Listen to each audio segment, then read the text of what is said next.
What's up, y'all? My name's Leticia, and you're listening to Confessions from the Closet, a podcast all about vulnerability and overcoming.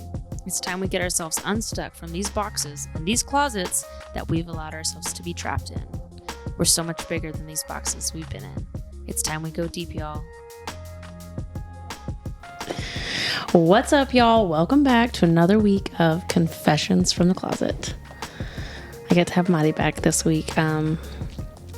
Just still trying to go through all the feelings and the emotions that we're having right now as we're healing. And I don't know, sometimes I feel like I'm walking like a zombie, but I didn't know that I was ready to interview someone yet and give my best. So I felt like I could be more vulnerable and sad, I guess. I don't know, with my wife. So I get to have her back this week. So thanks for doing it again. You're welcome. Yeah, I'm glad. So this week I've been reading this book called Out Love by Julie Rogers. And I don't know how long I've been following her, probably since like 2014, but she just put out this book about her journey and her time in conversion therapy, mostly with Exodus, which is a widely known, I don't know if you could call it a ministry. They used to think they were a ministry. They're no longer a thing, but they used to... That's the name of their Exodus. She was in something called Living Hope, and she was in Exodus. But I've been reading her book because I really want to interview her just about her story. She got into that when she was like 17. Her mom made her go, and just her journey through that and all the shame and pain that it brought her. I mean, I'm flying. I'd never even heard of that. Did you growing up? Yeah. You did. See, I didn't. I think it was more of an evangelical thing, but I say that, and I'm pretty sure one of my friends who was raised Catholic was sent to one when she was in high school, and her mom found out she was gay. I think some of them did stuff like shock therapy while they were like watching stuff with the same-sex people, or try to shock it out of you, or all kinds of crazy stuff. But yeah, I had heard about it my whole life, and so... But around the time I started following her was when she was getting out of Exodus, and Exodus was dismantling and saying, like, it doesn't work. We cannot change people. You can't change people's sexual identities. This is just who you are. And her story, I've I told you just the first part of it. I recognized so many things that I did to myself when I was closeted. Like so many things, like she hurt herself because she was angry at the people that were around her, like the leadership around her, and then she was mad at herself.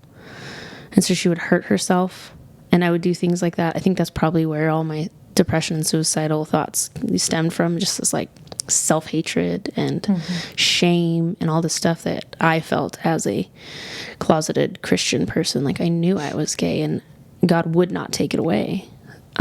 So it's been like heartbreaking to read her story, and yet like eye-opening again, because it's like, man, yeah, I did all that stuff, but I didn't get sent to conversion therapy. Like I was just so deep in the religious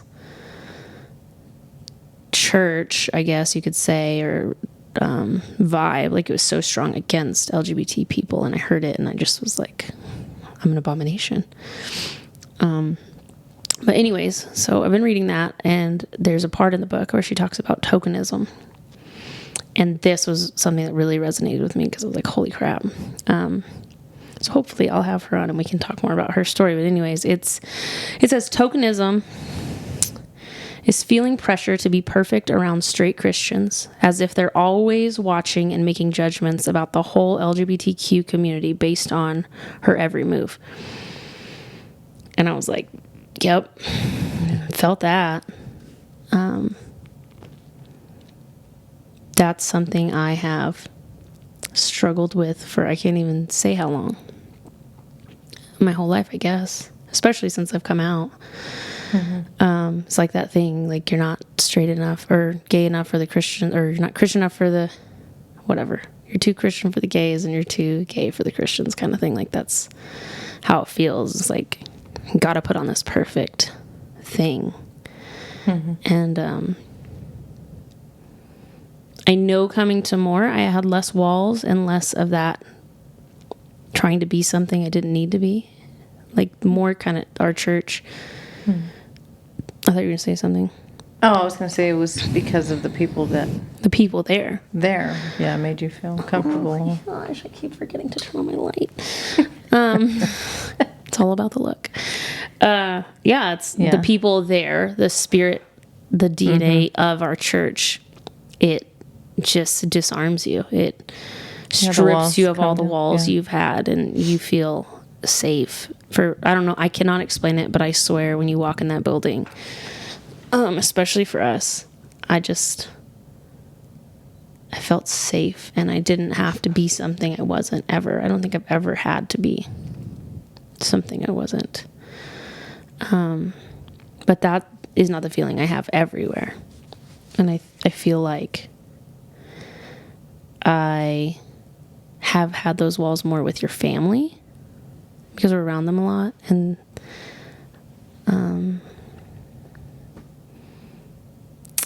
I know they don't have the greatest feeling about our salvation and being gay. They love us. But I feel that pressure to be like perfect. My kids have to act perfect. I can't mess up. I can't do anything wrong, because then all their beliefs about being gay are confirmed or affirmed or whatever. I've even had... What were you going to say? I was going to just say that. That is also because we are around them a lot. Yeah, we are around them a lot. We love them. Yes. And they have a lot of family gatherings. So I'm not trying to say anything bad. That's not on them. That's on me. Yeah. For me feeling that way. That's totally on me. It's my assumption. Yeah. Make sure that we're around them a lot. Mari's family is big, very Hispanic. Very close. Wow. They are always up for an excuse to have a gathering or a party. Like, oh, you got an A? Yep. You got an F? Yep. Like, it's someone's birthday? Yep. It's always someone's birthday because there's so many. We spend a lot of time. And it's not just her immediate family. It's like her mom and her mom's, how many sisters? 5 sisters, 4 sisters, and 4 sisters, 2 brothers. Big family. We were just around them for their grandma's 86th birthday, which she's the best. Wella. But I've always felt that pressure to like, I can't mess up. I can't confirm their thoughts.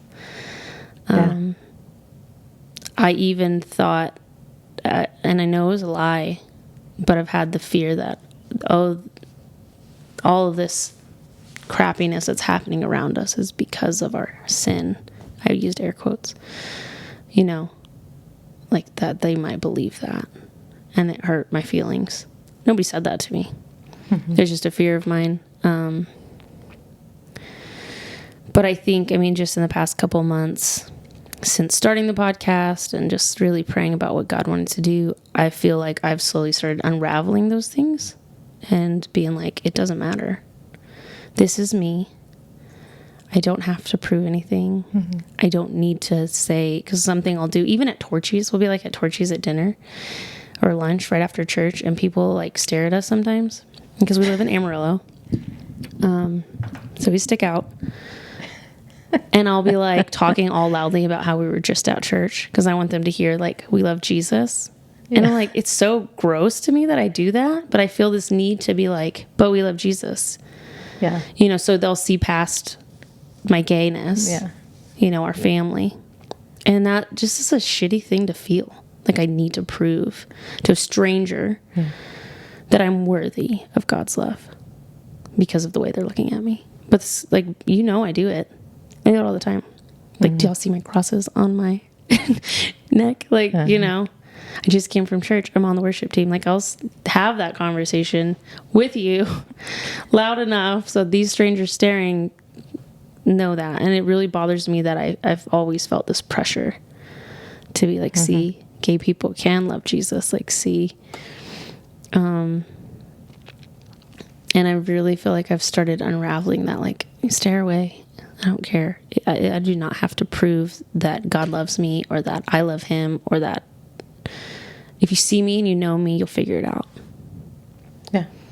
I don't need to just go loudly about bragging or whatever, you know. And I know it's because of all the trauma, like losing everyone in FCA. It probably has a lot to do with it, because they believed I couldn't be gay and love Jesus. I mean, I believed that at a certain point. It's just probably why I snapped back so bad on Facebook with your family. I was just kind of like, I'm tired of being quiet and letting everyone say and make fun of everything, and saying, oh, that's gay is still a joking slang thing. And it's like, what? To say that's stupid. Oh, that's gay. Like, that's not funny.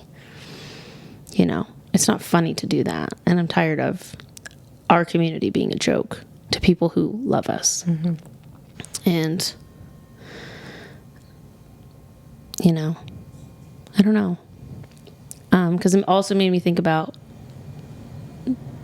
Brene Brown has this like 5-minute, it's part of her TED Talk, her original TED Talk that went viral and made her work go viral. And she's amazing. I actually have her on my board of people I'd love to interview. But it's like belonging versus fitting in. And I just looked up the definition, and it says belonging is being accepted for you. Fitting in is being accepted for being like everyone else. Mm-hmm. Well, we already don't fit in because we're gay. So then I was trying to like fit in so I could feel like I belong by being the image that they needed me to be. And not just your family, just like people in general. Mm-hmm. The world we live in. The world we live in. Yeah. Don't show too much affection. Don't be too, just hide. Just blend in.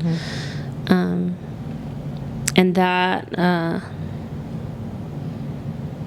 especially as a parent, it makes me sad because I'm like always trying to teach Amaya. Apollo's a little young still to try to teach him this, but like, don't change who you are or what you like because your friend doesn't like it. If you love it, say I love it. Don't try to fit in.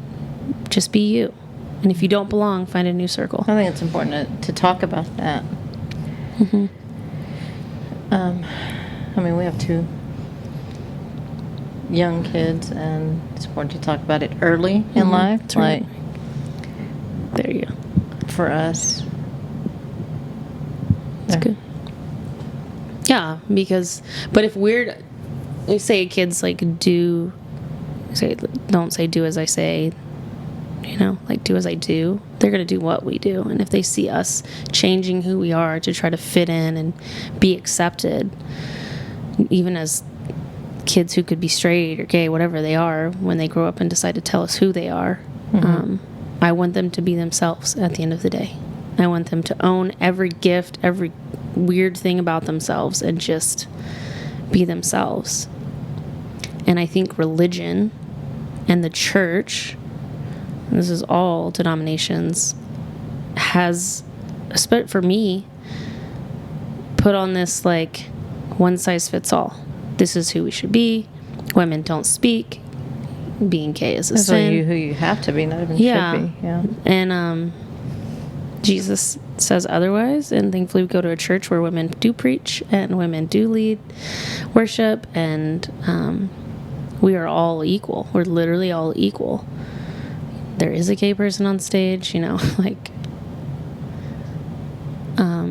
but the church has, to be different is wrong. To stand out is wrong. Don't stand out. Don't draw attention to yourself. That's prideful. That's wrong. And it's like, no, God didn't mess up when he made you uniquely you.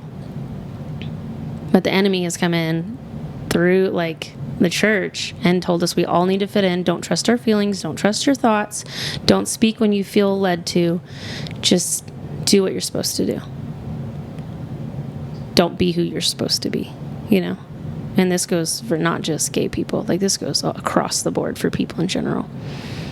And I think it's so important that we learn to trust our voice again and to trust who we feel God, or, if you call him universe or whatever you call.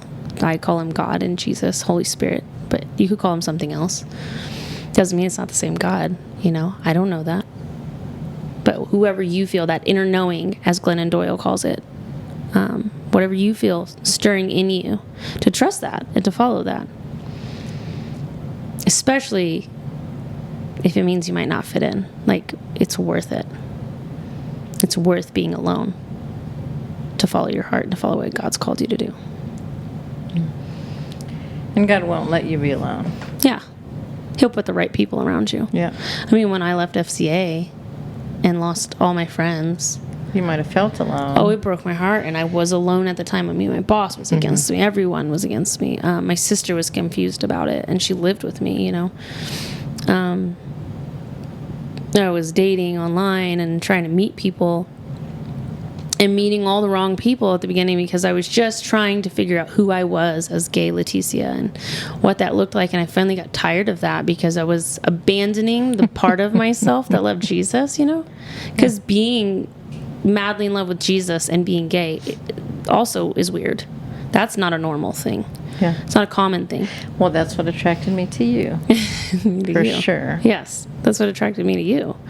But I think that's why so quick, like I did all that, and then I started like being who I was when I would meet people and be like, I love Jesus. Jesus loves you. Even if I think we both. That's why we both longed for that.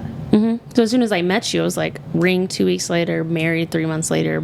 I'm done looking. Yeah. I found what I need And who God I was need. our And, number one. Yeah. And the whole point of this tokenism part, like where she's talking about this in the book, I went and read the article. I found the article that she's talking about. And it's these two women who were married, I think, but they were a celibate marriage. And this is in like 2014. And they say in this article that they don't want, if they're asked to go speak at a conference, they don't want to go speak if they're trying to be used as, see, you can do this. Like, they're the only way. They're the example. Yeah. And that was our whole point on that podcast episode where it says, can you be gay and Catholic? And we're referring to another video that's titled the same thing. And she's like celibate, and she's leading this new ministry that is like Exodus and saying, basically praying away the gay. And, she started this own new thing. I think it might even be called Living Hope or Living Waters or something like that. I'll have to link it. No, I don't want to link it. I disagree with it. But our point in that video was because someone shared it, and it's like, you can't say this is the only option, though. That's one person's story. Yes. Wow, they're going to say something. No, that was exactly. Yeah, it was just like, okay, well, that's her we got thing. a bunch of shit for that. Oh, that's when all the fights started. Yes. And that was not the message. That was not that y'all, I don't even know what they got from that, but I don't know if anyone actually watched someone it, said though. we were making fun of her. And yeah. Someone said that I said I would rather kill myself than be Catholic. Be Catholic, which I've never said. I mean, I can't be Catholic. I'm not allowed to be Catholic, and I've tried. My mom was raised Catholic also. Like, let's just put that in there. I come from a woman who was raised Catholic and then got saved in the Holy Spirit in a Pentecostal church. So I was raised Pentecostal, but my family also has a Catholic background originally. Yeah, it doesn't mean we were... I've dated people who've been Catholic, but I also don't like the religion involved. The rules. We'll say rules. The strictness. But I never said I'd rather kill myself than be Catholic. I said I would probably be dead if I tried to marry a man or tried to not be who I feel called to be. And I didn't say that because I said I'd rather kill myself. I'm saying that because I have a background of suicide and depression. And that if I couldn't live the life I have that God destined for me, which is the one I'm living now, that I don't think I would have survived the depths of depression it would have put me in. Because I was super depressed before I met you. And before I came out and all that. So that is what I said. And that's the whole point is that's that woman's story. And some people who've chosen that story, I want to like reach out to them and like let them see my life and be like, look, you can have this though. Don't live in that bondage. Because that looks like bondage to me. They still have attractions to the same sex. You cannot pray away the gay.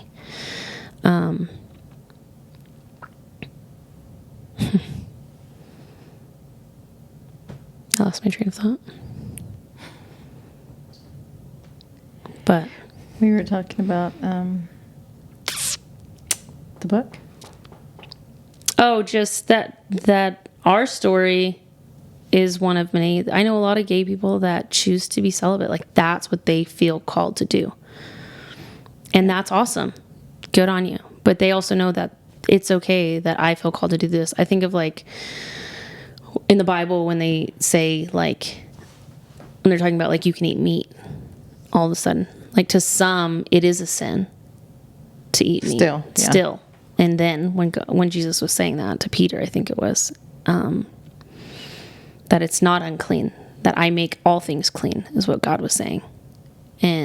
But to some, it still felt like a bad thing to do because of their strong-held beliefs. Mm-hmm.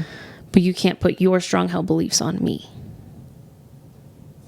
if that's not what God's calling me to do. They're not my convictions, they're your convictions. And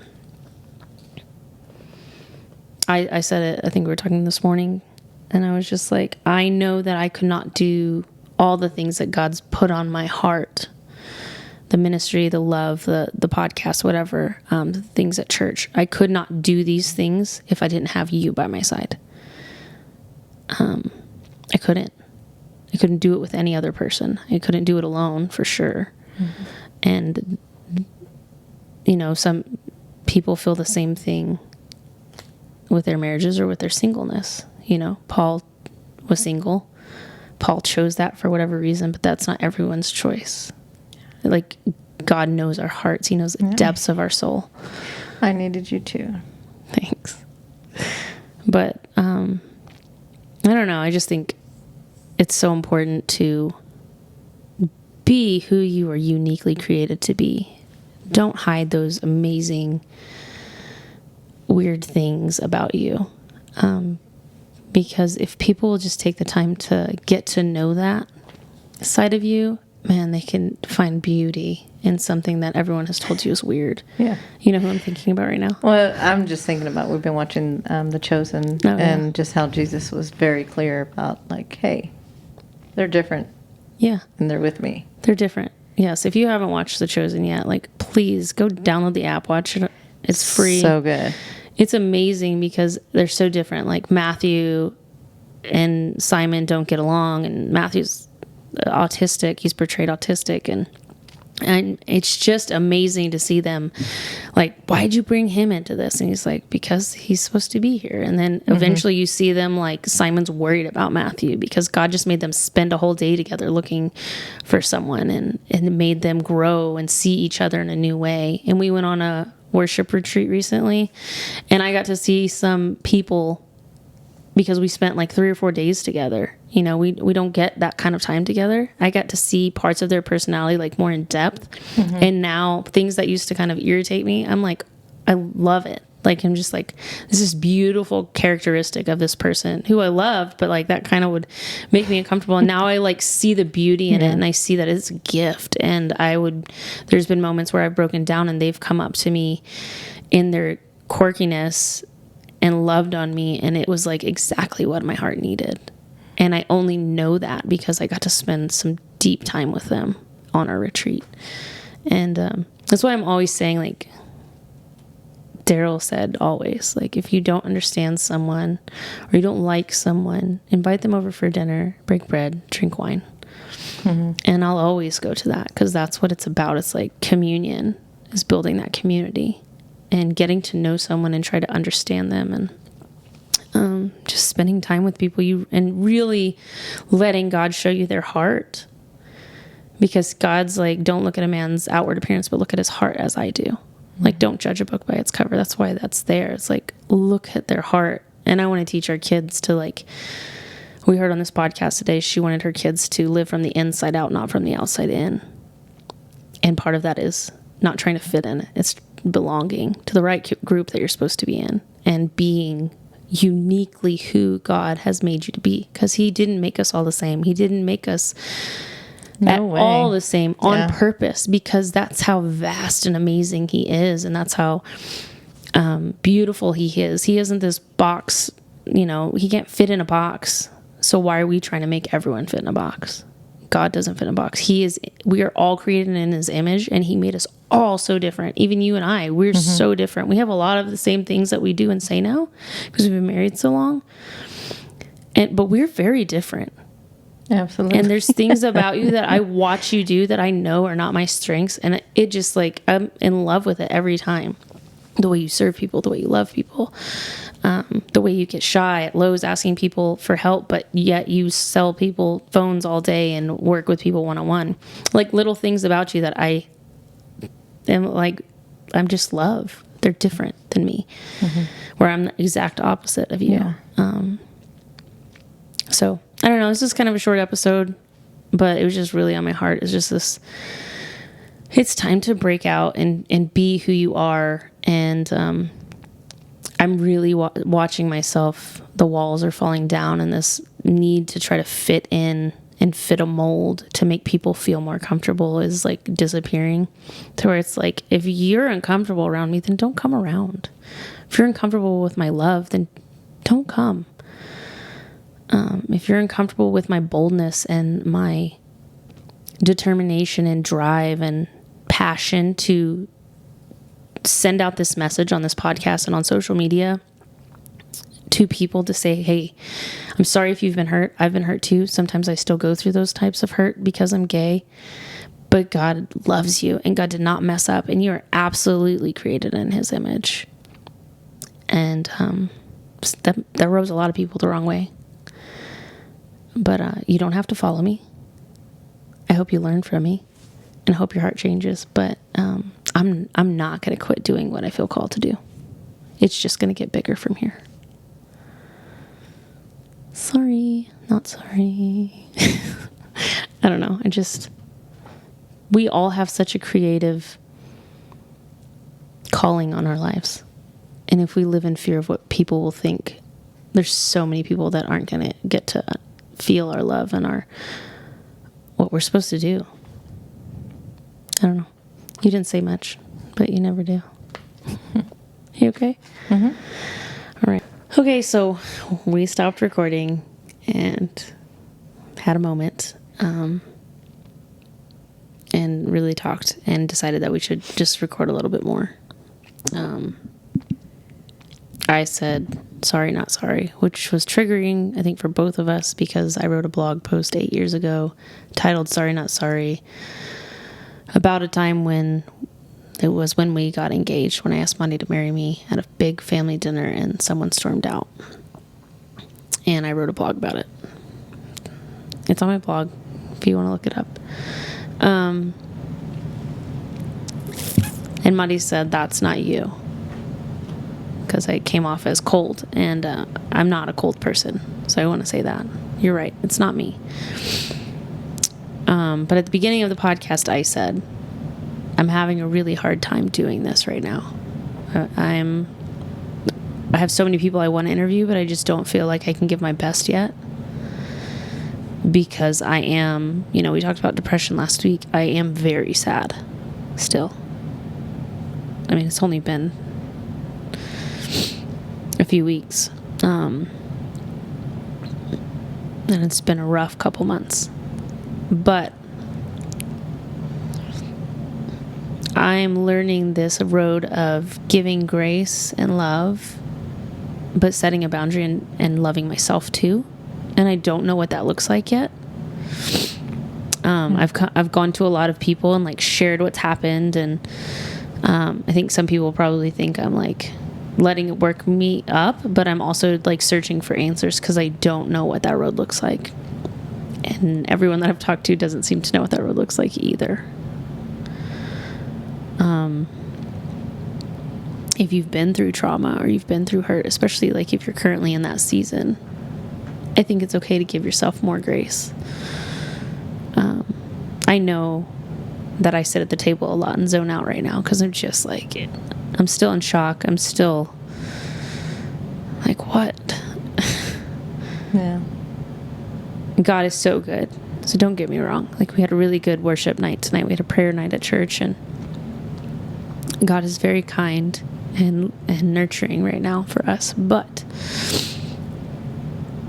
the good thing about God is he doesn't take away our sorrow. He kind of lets us work through it so that we can come out stronger on the other end. And I'm still working through it. And so sometimes I might come off as cold or harsh because I don't really know the answer right now. as far as forgiving and showing love to people who have hurt me simply because of who I am, and I stood up. You know, I have said I'm sorry if I've hurt them. I have said I'm sorry. And yet I still have my walls went back up for them. And I'm nervous around them. I'm scared around them. I feel judged around them right now about silly things. These are the thoughts in my head. And so me saying sorry, not sorry. It's hard when you've been hurt. It's really hard when you've been hurt, especially 8 years later. That you love. Really love. And we're fighting through it and praying about it, and I mean, it affects us. Yeah, a lot. We argue about it sometimes. Even just now, I was really proud of us because we both were hurt by what I said, and then I got defensive, and then we saw each other at the end of it. Because in our sorrow and in our brokenness right now, like we said last week, like, it's just our pain shoots up, and then a wall shoots up, and then a fight could easily break out, and we really didn't get in a fight, but like we walked away, or you walked away for a second, then you came back, and we just talked. She's back. But trauma's hard when someone hurts you or says something that hurts you, even if it's on social media, and then you feel like they're not sorry or they don't understand what they did, or now it's all your fault. I've never set boundaries. I've never been a good person at setting boundaries, so boundaries is a new thing for me, and it's a scary, like, weird road. Because I also want to be loving and grace-filled. But just loving someone and, like, letting them get by without changing feels like not loving myself, if that makes sense. And this is something new, because I've always been someone who tries to fit in, and because of that I've been hurt and walked on and depressed, and I'm finally trying to be who I am unapologetically. Yeah. And that's weird for me. So the coldness is more of a, like, yeah, I'm good. No, I'm not good. I'm 100% not good. I'm a hot mess. I'm very sad.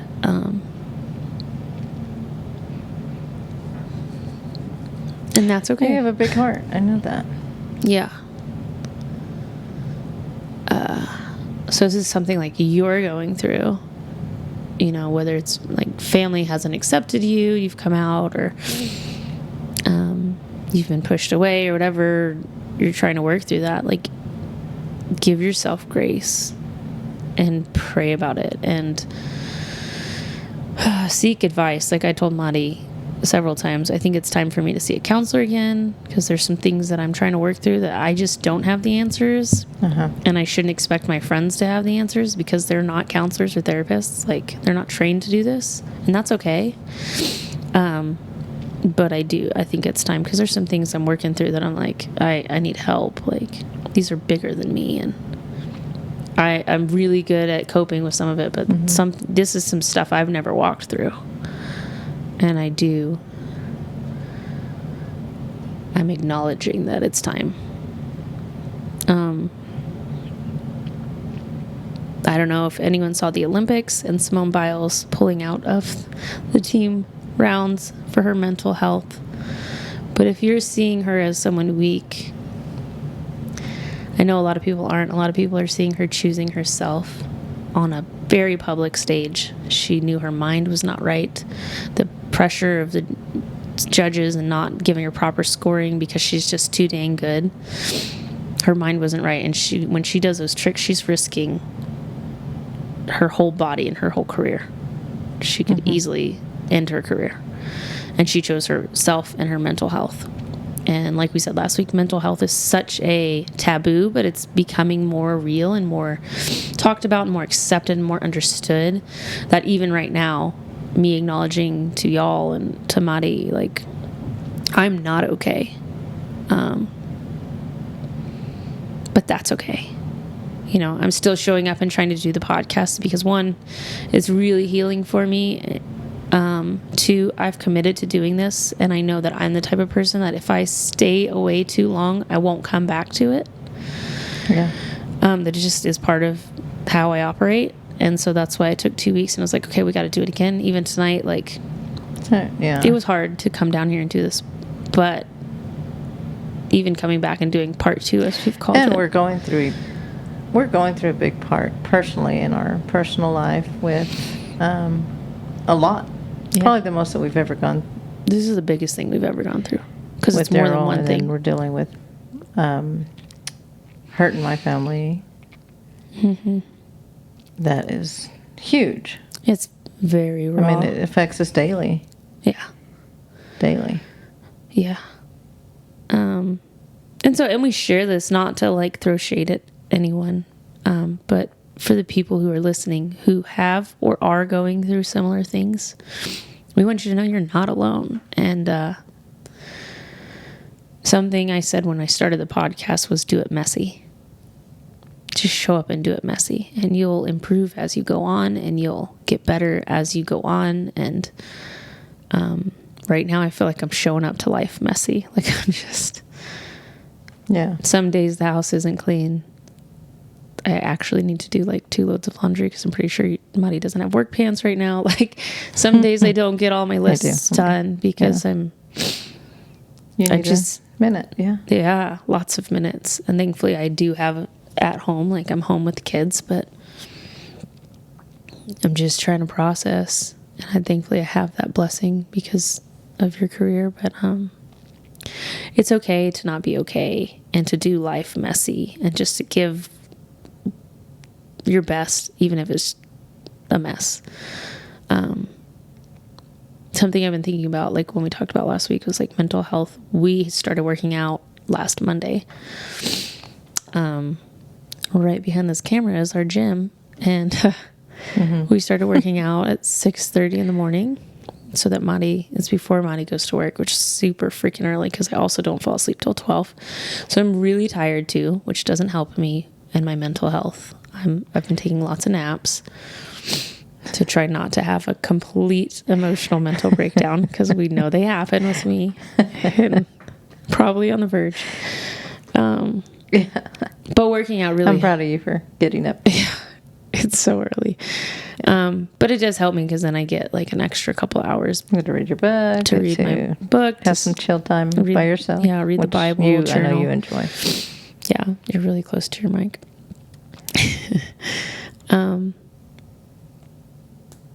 Yeah, it's just, I don't want you to hit your mouth.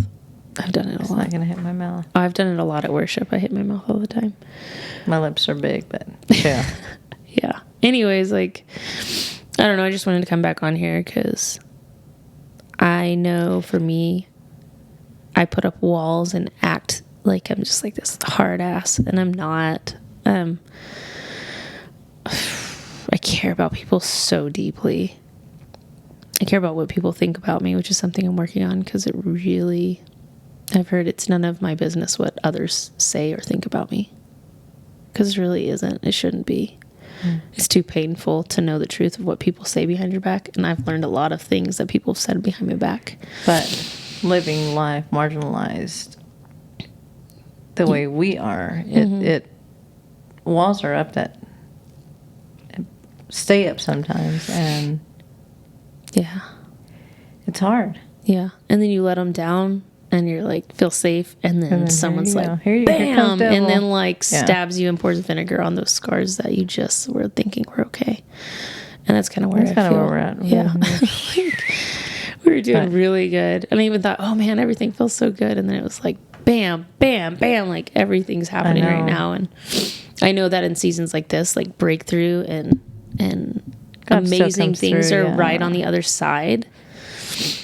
Because it says sometimes, like, when you feel like you've been buried, you've just been planted, you know? Mm-hmm. And I feel like I've been buried right now. Like, I'm like, just, oh, my God. Yeah, let me out. And God's been very gracious. And there's been some, like, really amazing, like, things that God's blessed us with just to be like, hey, I'm here and it's okay. You're not alone. And that's what it comes down to. Yeah. At the end of the day. There's those moments. Every day, There every are- moment. They're He's more there, sad. Even when, Yeah. Even when I don't see it, you're working. yeah. Even when I don't feel it, you're working. It's a worship song. Yeah. And I think it's okay to be sad and to just admit, like, I'm not my best self right now. I'm my most vulnerable, raw self right now. And that's okay. So when I come off cold, if you don't know me personally, just know that those are just my walls trying to protect myself in a way that I don't know what to do right now. I love the people who've heard us. I've had a conversation with one of them who I just felt like I was supposed to call. And, I felt like it was good. But at the same time, I'm still hurt and I'm still processing. Like, I don't know what life looks like ahead of this right now, except I know God is faithful and he makes a way where there is no way. Like, I don't know. Yeah. Cheesy, but yeah. I don't know. So, if you kept listening, it's okay to not be okay. And I don't want to fit in. I want to belong. And I told Monday, I was like, I don't really know who I am right now because this is all something new. Boundaries and grace and love. Like, I don't know what that looks like. I don't know because it's something I've never done. But it's something I'm learning and trying to figure out. And I do think I should probably see someone to help me figure that out. So anyways, I think is that it? Is that good? Yeah. That feels better than the way I ended it earlier. So if you haven't already, please like and subscribe. Leave comments, especially on Apple Podcasts. Those really help us. Share this. Sometimes we go through seasons. God promised us life abundant, but he didn't say we wouldn't go through troubles or through hurt. And right now we're in a season of hurt. And I know goodness is just on the other side, but right now it's just like, I'm just doggy paddling right now, Yeah. just trying to keep my head above water. So thank y'all for showing up. I'm sorry, that I'm not at my best, but thank you for being gracious enough to love me, even when it's messy, and to just send us your hearts and your messages. So until next time, have a great one. Thanks. Hey guys, thanks for listening to my mom's podcast. Be sure to hit that subscribe button, turn on the notifications, and give this video a big thumbs up. Also, thanks for your comments and your feedback. Hey guys, thanks.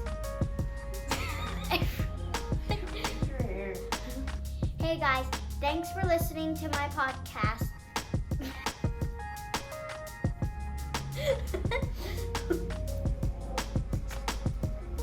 Oh gosh.